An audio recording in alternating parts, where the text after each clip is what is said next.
অতিরিক্ত মূল্য দিয়ে তার কাছে নিজেকে সস্তা করে ফেলো না। নিজের মূল্যটা ধরে রাখার জন্য হলেও কখনো কখনো কঠোর হওয়া খুব দরকার, কারণ সবাই অতিরিক্ত মূল্য পাওয়ার মর্যাদা বোঝে না। ভালো থাকতে হলে মাঝে মধ্যে একটু নিষ্ঠুর হতে হয়। যে তোমার বিশ্বাস ভেঙেছে তাকে তুমি ধন্যবাদ দাও, কারণ সে তোমার চোখে আঙুল দিয়ে দেখিয়ে দিয়েছে সবাই বিশ্বাসের যোগ্য না। স্বার্থপর মানুষগুলো সফল হতে পারলেও সুখী হতে পারে না। বুঝতে শিখুন কে সময় নিয়ে আপনার সাথে কথা বলে আর কে সময় পেলে আপনার সাথে কথা বলে।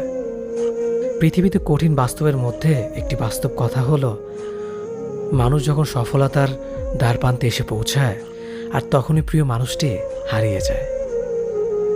আপনি যখনই একা হয়ে যাবেন তখন আপনার পাশে থাকার মতো হাজার মানুষ খুঁজলেও পাবেন না।